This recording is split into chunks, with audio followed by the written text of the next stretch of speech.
Meus amados irmãos, na semana passada nós estivemos falando sobre o que significa pedir pão a Deus, né? Se você está acompanhando comigo, a gente viu juntos aqui que para a gente fazer esse pedido, ali na oração do Pai Nosso, a gente precisa se colocar na dependência de Deus, a gente precisa assumir uma posição de necessidade e precisa, acima de tudo, aprender com esse pedido do pão a se satisfazer com aquilo que Deus dá para cada dia.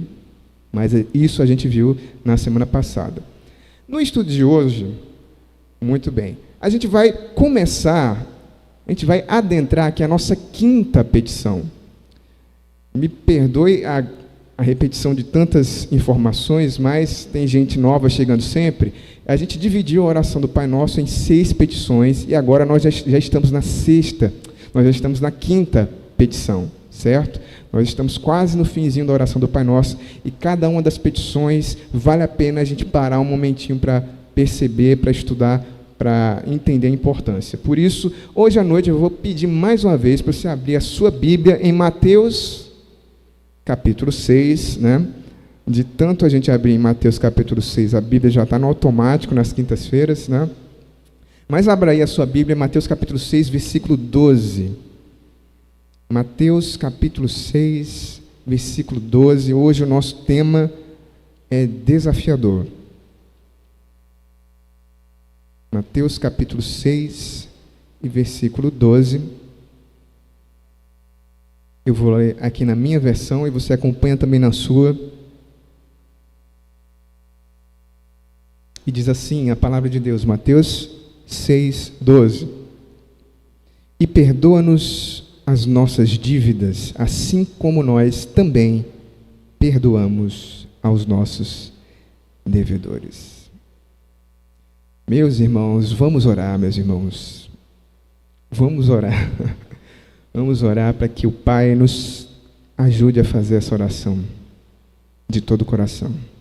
Que a gente seja capaz de fazer essa oração. Ó Deus, Pai amado, santo, perfeito, belo, justo, Tu és a nossa inspiração, Senhor. Tu és o nosso alvo, Tu és aquele que faz acontecer em nós a vida. Não há nada em nós, Senhor, que aponte, que seja aproveitável. Não há nada em nós, ó Deus, que seja santo. Tudo que nós somos, Pai, tudo que nós temos hoje foi porque nós Te encontramos, Senhor. E nós aqui queremos agora reconhecer a nossa pequenez diante de Ti, meu Deus, como nós somos pecadores e merecedores de tudo que o Senhor nos dá, meu Pai. E essa oração nos lembra mais uma vez de uma das principais necessidades da nossa alma. Nos faz nessa noite, Senhor, olhar para esse pedido que o Senhor nos ensinou com toda a humildade, Senhor, e desejar, de fato, fazer esta oração no mais íntimo do nosso coração. Nós pedimos, ó Deus, ajuda-nos a entender os nossos pecados, a confessá-los e a abandoná-los, para que a gente também se sinta apto, Senhor, a perdoar como o Senhor nos perdoou. Nós pedimos assim em nome de Jesus. Amém. Vamos lá, meus irmãos. Meus irmãos. Eita, Jesus. Deus nos ajude nessa noite. A primeira dúvida, meus irmãos, que nos inspira aqui, que vai tomar a nossa mente, é por que precisamos pedir perdão? Você viu aqui que no versículo 12, o Senhor Jesus está fazendo um pedido que nos ensina a orar. Obviamente, esse pedido não se refere a Ele. Jesus orou, perdoa-nos as nossas dívidas, mas Ele não precisava orar pedindo perdão, porque Jesus nunca pecou. Então, esse pedido está aqui na oração por causa de nós, por causa dos seus discípulos, por causa de cada um de nós. E a primeira pergunta que a gente precisa fazer é por que precisamos pedir perdão? Depois do pão, meus irmãos, Jesus passa agora a nos ensinar sobre o perdão. É impossível não notar que existe uma conexão entre o pão e o perdão, entre os dois pedidos. E o pastor Hernandes Dias Lopes deixa isso muito claro. Olha só o que ele fala. Coloca aqui para nós, Felipe, por favor. Felipe? Isso, olha aí o pastor Hernandes. Ele diz o seguinte: precisamos não só de pão para o nosso corpo, mas também e sobretudo de perdão para a nossa alma.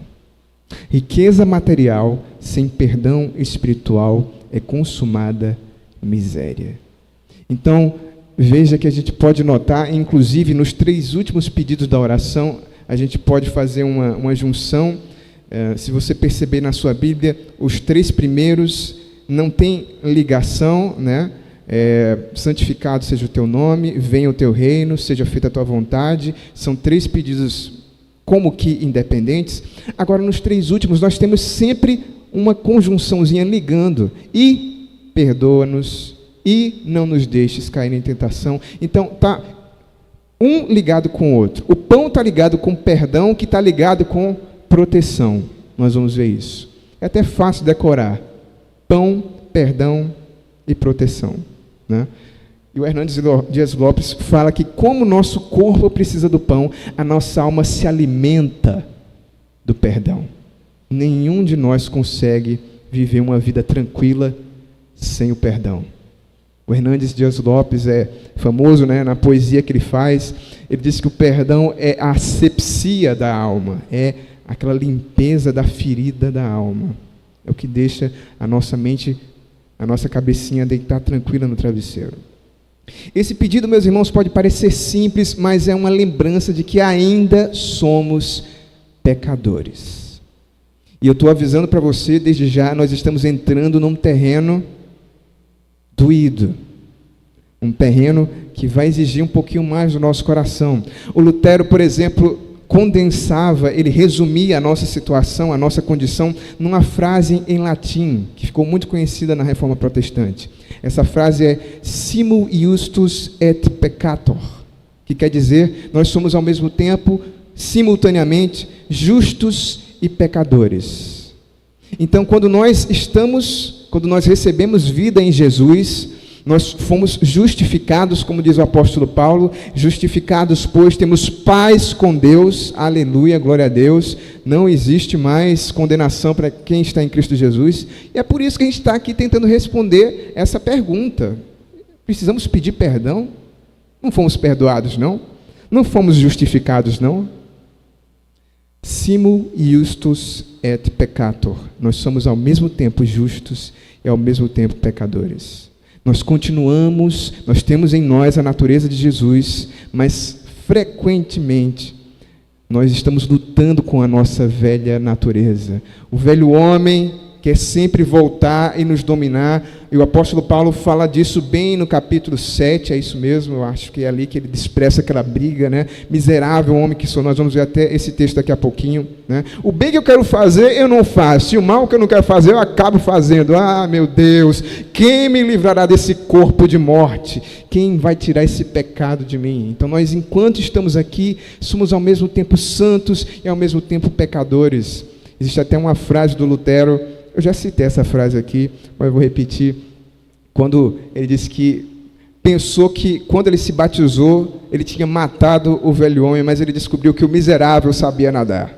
Então ele está sempre ali voltando, né, sempre ali tentando dominar de novo, e é essa a nossa situação. Então veja, nós somos ao mesmo tempo justos, mas nós ainda temos uma natureza perigosa, ardilosa, pecaminosa em nós, em nossos corações.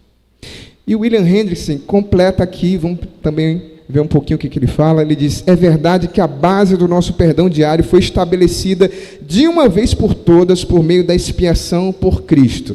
Então isso precisa ficar claro. Jesus pagou o preço dos nossos pecados na cruz. Não existe nada mais a acrescentar, você não precisa se mutilar ou fazer promessa para o seu pecado ser expiado, não, foi estabelecido de uma vez por todas, realmente estamos justificados, a conta está paga. Então por que pedimos perdão, meus irmãos?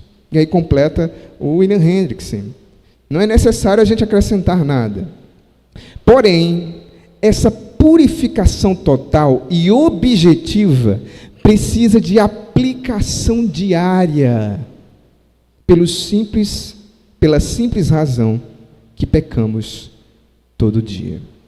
Então está aqui uma natureza, uma realidade, melhor dizendo, que às vezes a gente não se lembra. Nós pecamos todos os dias. E é como se a gente precisasse desse saldo positivo todos os dias sendo creditado na nossa conta.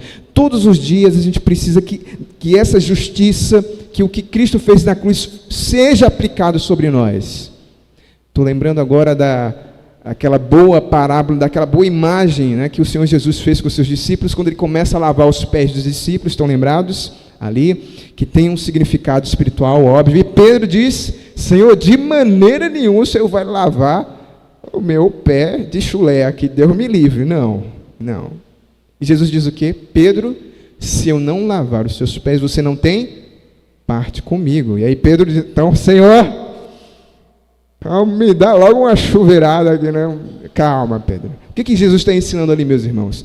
Nós fomos purificados. Qual é a resposta de Jesus? Pedro, aqueles que já foram lavados não precisam tomar banho de novo, exceto lavar os pés.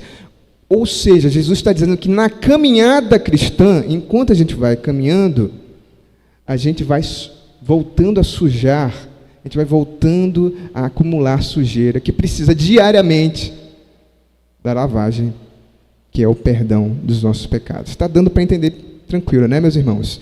Então é por isso que a gente precisa pedir perdão, porque todos nós pecamos todos os dias, meus irmãos. Meu Deus, eu peco todos os dias, mesmo sem saber, nem notou. Vamos caminhar um pouquinho mais.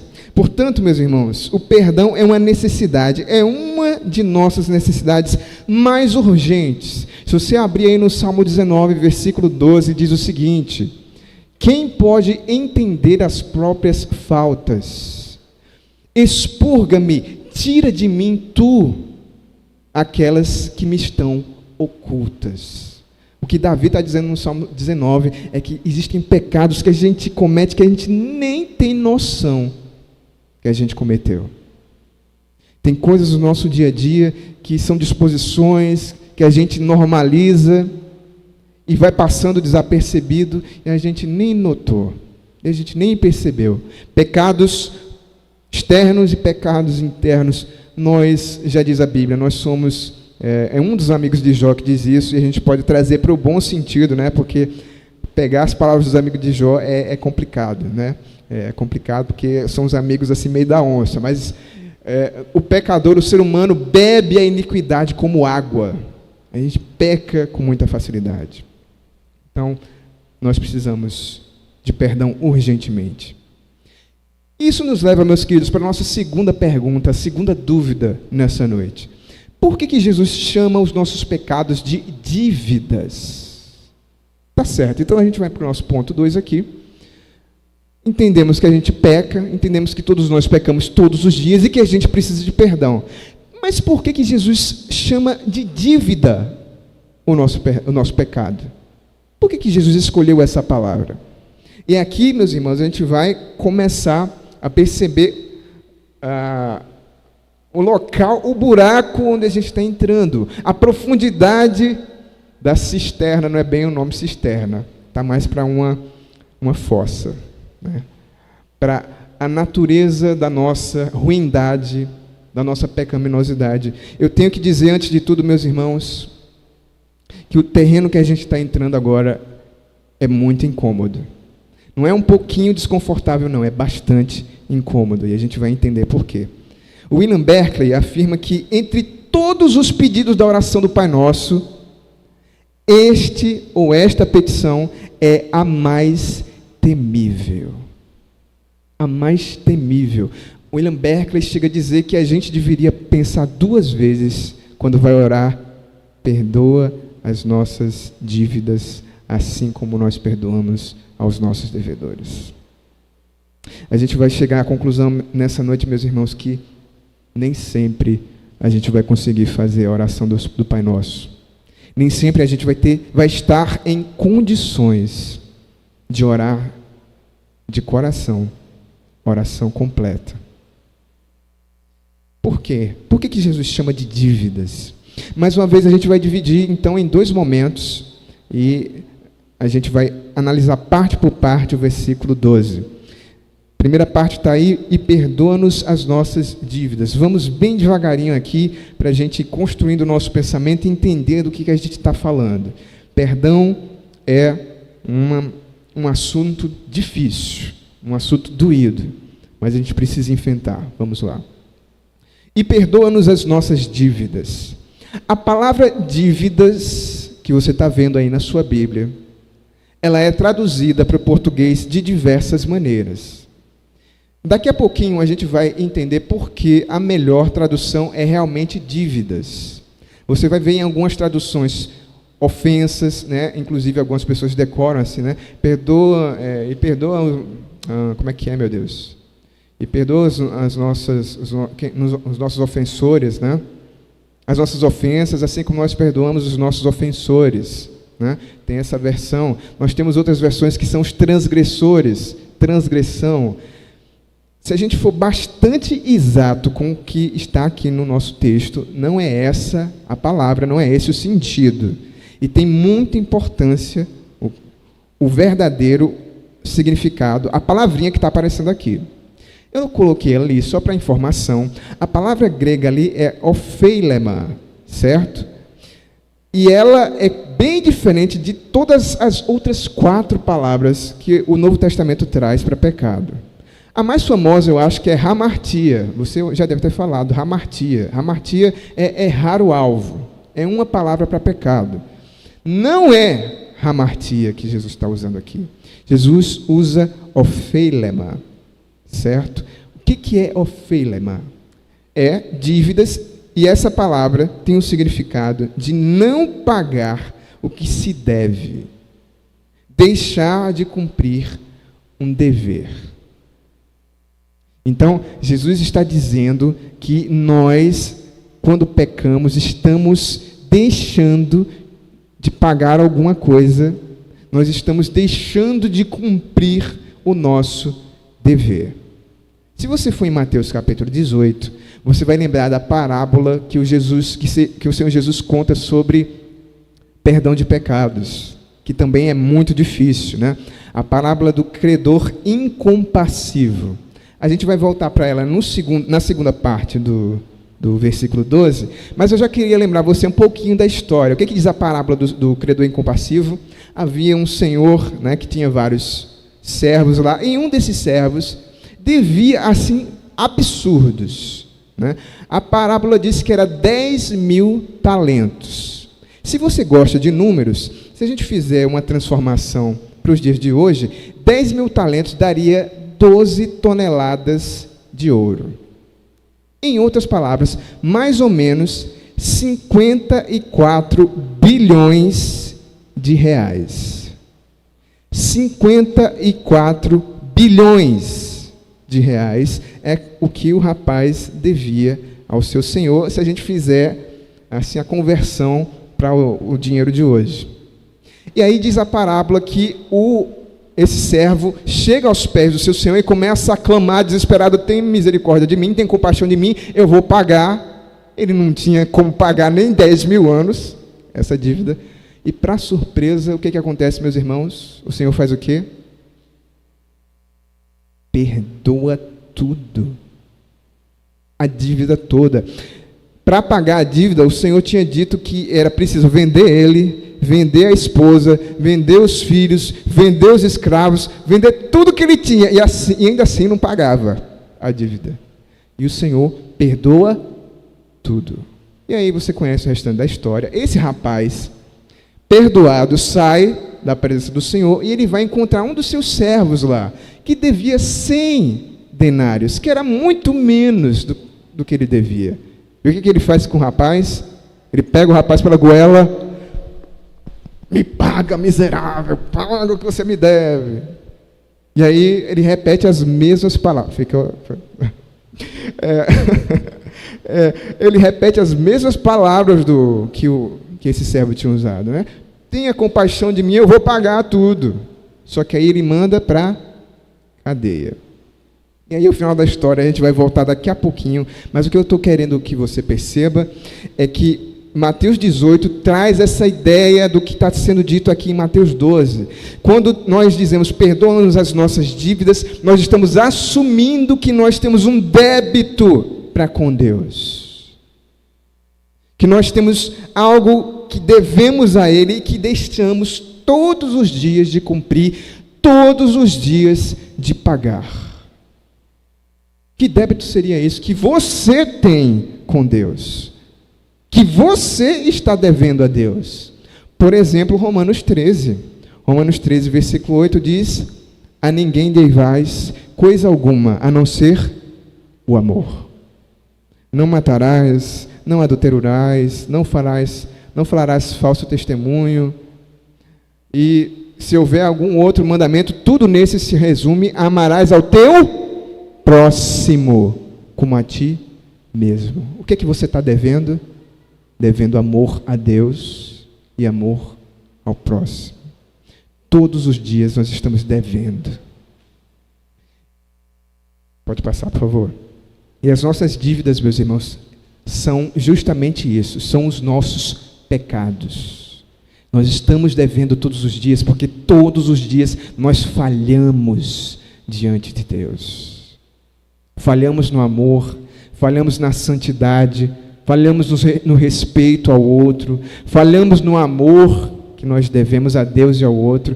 Nós estamos em dívida com Deus. Veja que Jesus poderia usar várias palavras para pecado, mas ele usa dívidas. Falhar, dívidas, as nossas dívidas são pecados porque é falhar no que a gente está devendo. Esse pedido, meus irmãos, então, nos chama a nossa atenção aqui, porque quando a gente ora assim, dizendo, perdoa, Senhor, as minhas dívidas, nós estamos precisando primeiro admitir que nós pecamos, admitir a nossa pecaminosidade. Ninguém pode chegar diante de Deus e orar o Pai Nosso, dizendo, perdoa-me, Senhor, sem dizer, como Paulo diz em Romanos 7, 24, miserável homem que sou. Sou pecador, sou miserável. E esse pedido, meus irmãos, ele reequilibra a nossa vida, porque ele nos coloca no nosso verdadeiro lugar de humildade, de dependência, de alguém que precisa da misericórdia de Deus. E veja como Thomas Watson resumiu bastante essa nossa condição. Ele diz: o pecado é a pior das dívidas. Pior do que dever ao banco o seu nome para o Serasa, SPC, pior, meu irmão. Pior do que você dever tudo que você tem. Pior do que dever de casa, viu, criança, meu adolescente? Pior. O pecado é a pior de todas as dívidas. E incomparavelmente pior do que qualquer outra. Ele continua aqui dizendo, se até os pensamentos vãos são pecados que serão considerados no juízo, como poderíamos enumerar o tamanho da nossa dívida para com Deus? E aí ele diz, assim, nunca poderemos saber o quanto devemos a Deus. Há um pensamento muito antigo, eu não quero me alongar em tantos exemplos, mas nós medimos a ofensa pela qualidade da pessoa ofendida. Uma coisa é uma coisa é a criancinha brigar com o irmãozinho dela. Outra coisa é a criancinha dar um tapa no rosto da mãe. Existe dignidade, existe importância diferente. Uma coisa é você brigar comigo, outra coisa é você pegar uma briga com o governador do estado. A gente mede a qualidade da ofensa pela pessoa ofendida.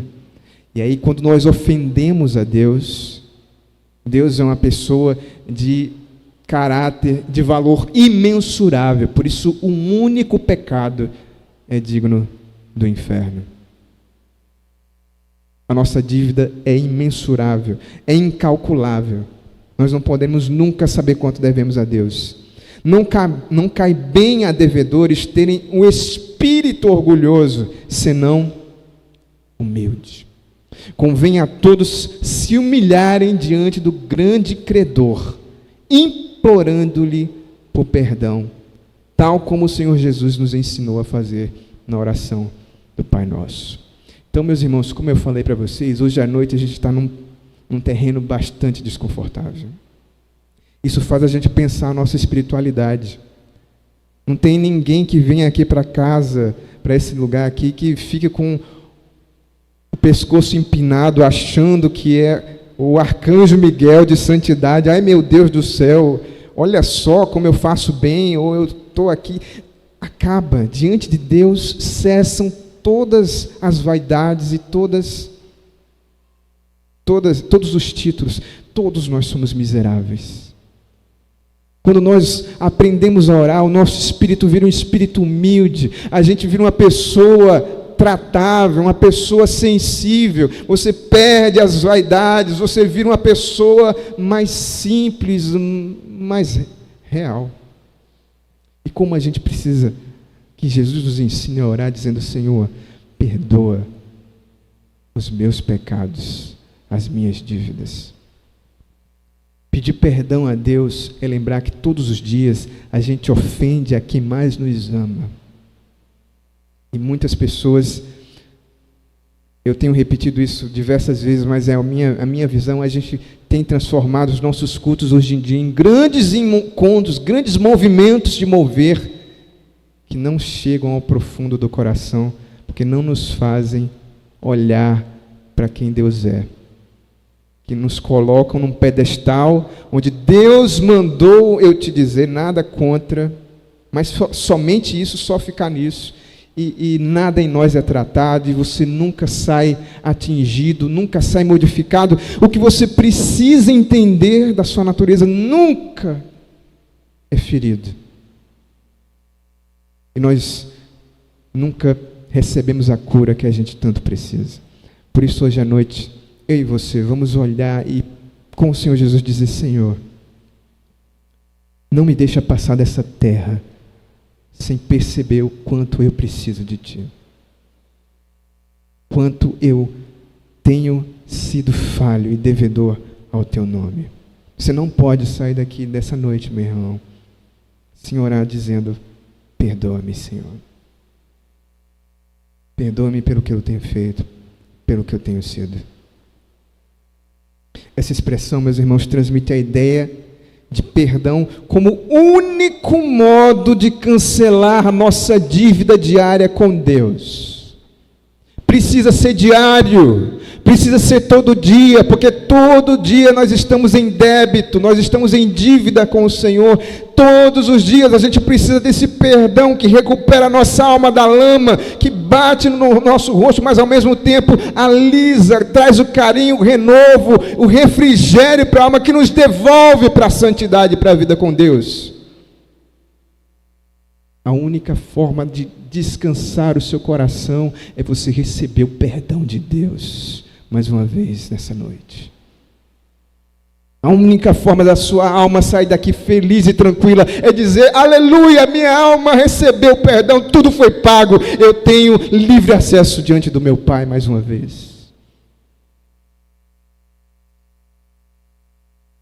Nós precisamos desse perdão por não fazer o que é o nosso dever. Mas vamos observar também, meus irmãos. Isso, já passei daí, vamos lá. Vamos observar também que Jesus nos ensina a fazermos um exame pessoal, um exame do nosso coração. Eu trago aqui o Salmo 139, versículo 23 e 24, e você conhece também. Sonda-me, conhece-me, prova-me, vê se há em mim algum caminho mau e guia-me pelo caminho eterno. A gente precisa orar fazendo essa confissão, esse pedido: Senhor, eu não sei não, quem sabe é o Senhor. Me sonda, me conhece, mostra para mim, revela-me, tu que sabes do meu coração, e me guia pelo caminho eterno. 2 Coríntios 13, 5, o apóstolo Paulo diz: olha, examinai-vos a vocês mesmos, a vós mesmos, para ver se vocês ainda estão na fé. Está fazendo esse exercício diário é preciso, meus irmãos. A gente não pode confiar no nosso coração. O coração do homem é desesperadamente corrupto. quem o conhecerá? Todos os dias a gente precisa dessa faxina, desse check-up de Deus no coração. Trago também mais um pensamento aqui do J.I. Packer. Ele diz: quando os cristãos se autoexaminam, é para a omissão que devem olhar em primeiro lugar. Todo mundo sabe o que é omissão, né? Comissão é você agir. Comissão é uma ação. Omissão é você não agir. A gente, inclusive, tem essa divisão lá no direito, né? No direito penal. Pecados, crimes de comissão e crimes de omissão, né? Quando você se omite, omissão de socorro, a pessoa sabia que podia ajudar o outro e se omitiu, não fez nada. Pode sair com um processo. A mesma coisa acontece com o processo do céu.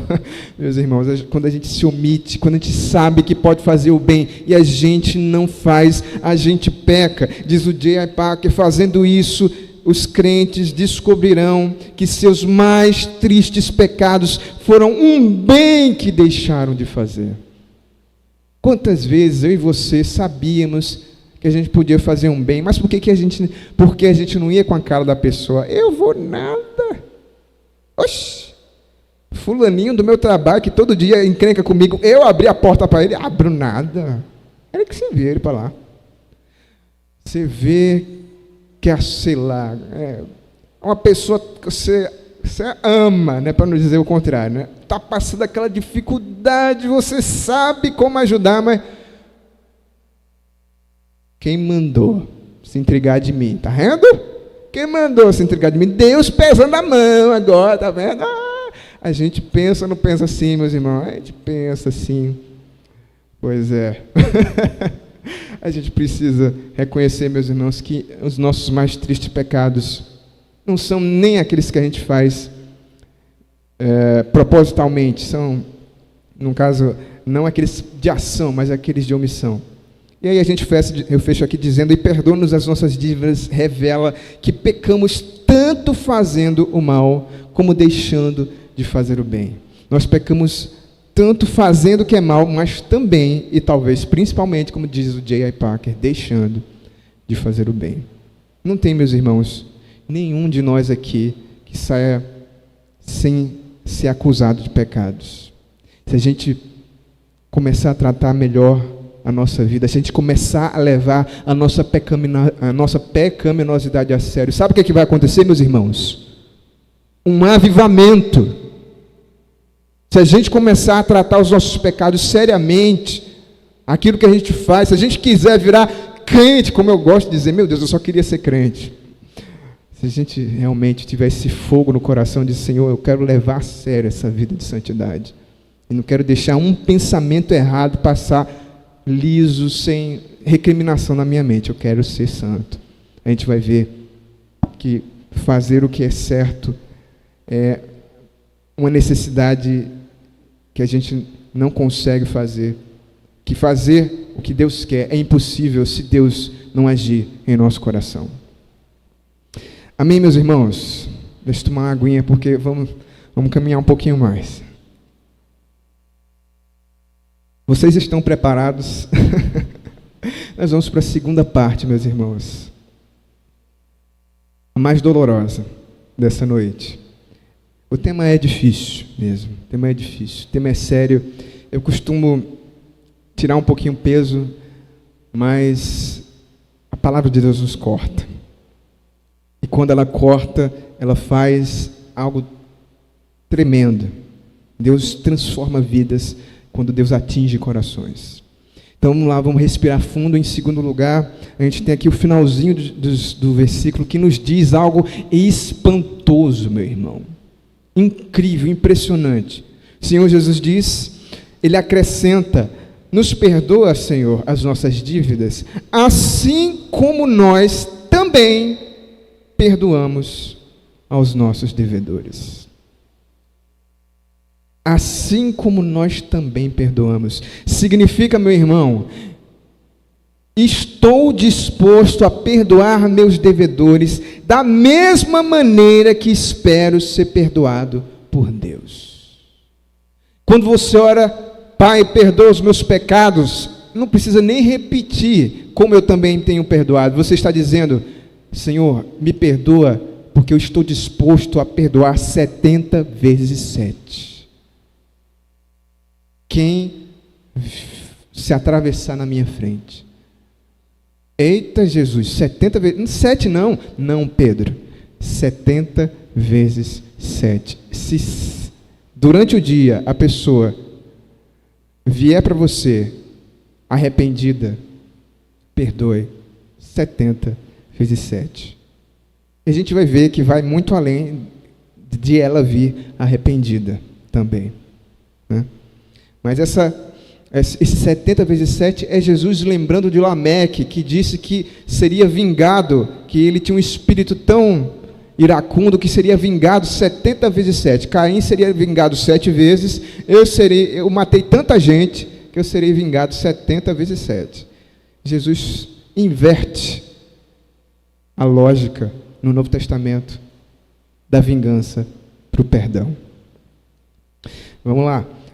Esse é o único pedido, meus irmãos, que Jesus amplia. Se você olhar em Mateus capítulo 6, versículo 14, você vai ver que só esse perdão, Jesus, depois que faz a oração, ele começa a ampliar, a explicar o que ele está dizendo. Olha só, versículo 14 diz, porque se vocês perdoarem aos outros as ofensas deles, aqui Jesus usa outra palavra, não é mais dívidas, é ofensas, né?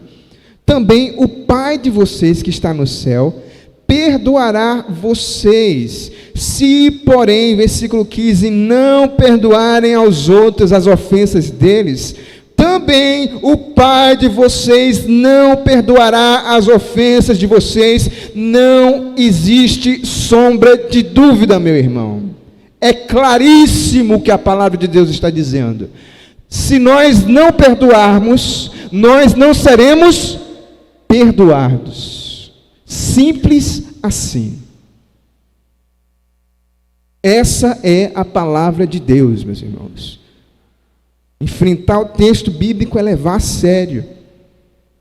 Quer dizer que toda vez que eu estou dizendo, como diz o D.A. Packer, né, toda vez que você está dizendo assim para Deus, eu jamais vou perdoar fulaninho pelo que ele fez comigo. Pareceu até filme agora, né? Jamais vou perdoar fulaninha pelo que ela fez comigo. Sabe o que é que você está dizendo para Deus? Deus, jamais me perdoe. É o Senhor Jesus dizendo na palavra de Deus, se nós não perdoarmos, nós não seremos perdoados. Esse é um verdadeiro teste da nossa espiritualidade, meu irmão. Esse é um verdadeiro teste para nós. Grandes homens perdoam. Servos e servas de Deus, filhos de Deus, esquecem. Já disse um estudioso aqui que eu nem anotei. Mas vamos continuar. O John Stott chama a nossa atenção para isso, meus irmãos, para a profundidade do que a gente está falando. Ele diz, uma vez que os nossos olhos foram abertos para a enormidade das nossas ofensas, da nossa ofensa contra Deus, em comparação a isso, as ofensas que os outros nos fizeram são extremamente frívolas, parecem pequenininhas. Quando você vê o tamanho dos seus pecados comparado com o que a pessoa fez com você, fica muito menor. É o que o John Stott está dizendo. Quando a gente volta lá para a parábola do credor incompassivo, quando a gente pega o nosso saldo de 54 bilhões de reais que a gente devia para Deus, e vê os, 1.500 que o outro devia, é muito menor. A vida com Deus reorganiza, nos dá uma nova perspectiva para olhar, inclusive as ofensas dos outros para nós. Continua John Stott. Se por sua vez tivermos uma percepção exagerada das ofensas cometidas pelos outros, isso prova, diz o John Stott, que minimizamos as ofensas que cometemos. Quem recebeu o perdão de Deus, meu irmão, minha irmã, vê a ofensa do outro muito menor. Aquele que saiu da presença do Pai perdoado, ele tem um coração muito mais aberto para perdoar, muito mais elástico. Ele é, na verdade, longânimo. O ânimo é longo. Ele recebeu do Pai as costas mais alargadas, é largo, aguenta o peso. Porque ele sabe que ele vai recebendo feridinhas, mas o que na verdade ele fez foi cravar o Filho de Deus na cruz. E foi perdoado pelo sangue que veio sobre a sua vida. A expressão inteira indica que pedir o perdão de Deus é tomar a atitude de perdoar ao próximo. Quando você pede perdão a Deus, você está assumindo diante de Deus a atitude de perdoar. Senhor, perdoa-me porque eu estou disposto a perdoar. Perdoar o fulano, perdoar ciclano, quem na minha frente se apresentar, o que acontecer, perdoa-me, Senhor, porque eu quero também perdoar. É assim que a gente entende a expressão. Contudo, eu queria que você notasse também, pode continuar, Felipe, isso. Queria que você notasse o que não significa assim também, assim, perdoa-nos, assim como nós também perdoamos aos nossos devedores. Isso não significa que perdoar aos outros nos faz merecer o perdão de Deus. Há algumas pessoas que quando leem esse versículo acham que estão dizendo assim, né? Que Jesus está dizendo assim, olha, se você perdoar, você vai comprar o perdão de Deus para você, viu? Olha, perdoe aí, que aí você ganha. Se eu perdoar, Deus vai me perdoar também. Olha, eu vou chegar diante de Deus, Senhor, hoje eu fui tão bonzinho, eu perdoei fulano, então me perdoa também. Não é isso o que a Bíblia está dizendo, meus irmãos. Não é isso o que o Senhor Jesus está nos ensinando. Ele está dizendo o seguinte, que sermos perdoados por Deus está condicionado a nos dispormos a perdoar aos outros. A condição de receber o perdão é perdoar o outro. Deu para entender? Perdoa-nos assim como nós temos perdoado. Se essa realidade acontece em mim, Senhor, eu estou apresentando em mim a qualificação para ser perdoado como filho de Deus. Algumas pessoas que até comparam o perdão com a fé.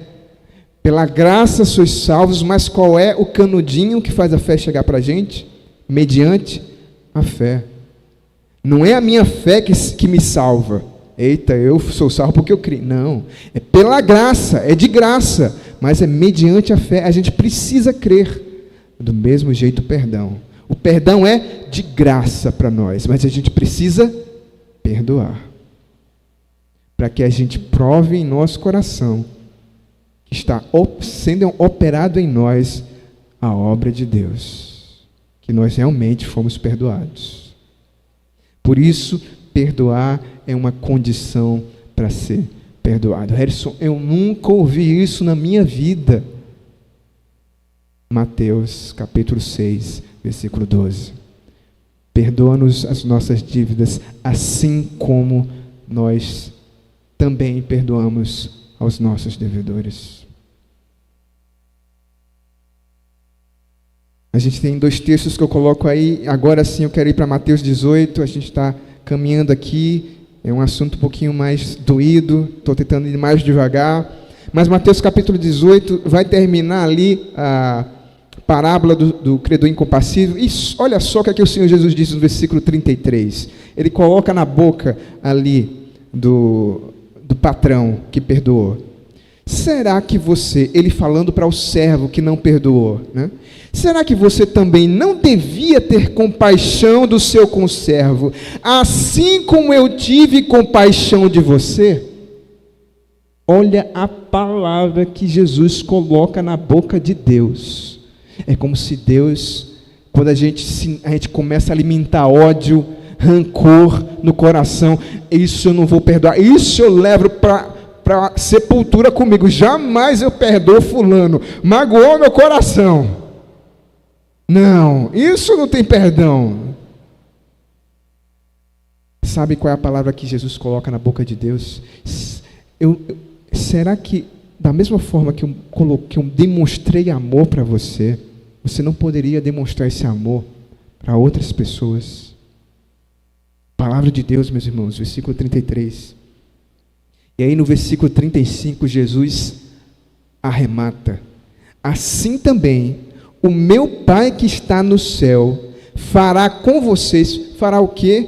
Jogou o servo na prisão, que é um símbolo de inferno. Assim também o meu Pai que está no céu fará com vocês, se do íntimo não perdoarem cada um a seu irmão. O assunto que nós temos diante de nós é um dos mais sérios, meus irmãos, da vida espiritual. É assunto de vida ou morte. Sabe por quê? Porque o perdão é um termômetro da nossa vida com Deus. Só pode perdoar quem foi perdoado, quem conheceu o perdão do céu. Aquele que teve todas as suas iniquidades perdoadas, como diz o salmista: bem-aventurado, feliz é aquele que tem as suas iniquidades perdoadas, o seu pecado retirado, porque ele tem acesso, vida com Deus, e agora a vida para ele se transforma. Eu quero lá saber o que falaram de mim, eu quero saber se me deram um tapa na face esquerda, se levaram a minha capa, eu quero lá saber. Eu encontrei vida em Jesus. E tudo que eu vivo hoje é para a glória do Senhor Jesus. Ninguém mais para a minha vida com Deus. William Hendrickson diz ainda, ele assegura que a nossa própria disposição em perdoar é muito importante. Realmente, sem se dispor a perdoar, nós mesmos não podemos ser perdoados. Porque perdoar é a condição indispensável para recebermos o perdão dos pecados, diz William Hendrickson. E aqui fecha, mais uma vez, arremata o Hernandes Dias Lopes: o perdão vertical do céu para nós só acontece quando o horizontal de nós para os homens é uma realidade. Difícil. Duro, difícil, né, meus irmãos? Eu diria impossível, aos homens impossível, mas a palavra de Deus que para Deus nada é impossível. Assim como nós também perdoamos aos nossos devedores, destaca que somente quem perdoa é perdoado. E eu queria então fechar nessa noite com uma colocação do Martinho Lutero. Ele vai ao fundo da questão e nos faz todos pensar nessa noite mais uma vez. Ele diz, ali no livro que ele escreve para o Pedro Barbeiro, está lembrado do primeiro livro que eu falei lá no começo, que ele escreve para o barbeiro dele, ensinando a orar? Ele diz: olha, perdoe também todos os seus inimigos, perdoe também todos os nossos inimigos, todos aqueles que nos fazem sofrer ou nos fazem injustiça, assim como também nós os perdoamos de coração. De coração. Só faz isso quem é filho de Deus, meu irmão. Só faz isso quem se encontrou com Deus vivo, quem conheceu a doçura do perdão do céu. Eles, diz Martinho Lutero, eles fazem o maior mal a si próprios, quando provocam a ira divina, por meio de seu comportamento em relação a nós. De nada adianta sua desgraça para nós, diz o Martinho Lutero. Eu não vivo querendo o mal para o meu próximo. Eita, Deus te deu um poste. Não. Antes, gostaríamos de que eles fossem felizes conosco. Amém, diz o Lutero. E ele completa: quem sente que não pode perdoar com facilidade, deve pedir a graça de poder perdoar. Praticando orar. Vamos terminar nessa noite. Vamos para 2 lições que a gente precisa levar para a nossa oração e para a nossa vida prática. Primeiro, peça que você aprenda a admitir a gravidade de seus pecados e a pedir diariamente perdão a Deus. E eu reforço, diariamente, meus irmãos, diariamente, perdão. É o que a gente precisa. Segundo lugar, peça a Deus que nos ensine a perdoar de coração a todos os que também pecam contra nós. Que o Senhor nos ensine a experimentar o perdão, perdoando de coração a todos os nossos devedores.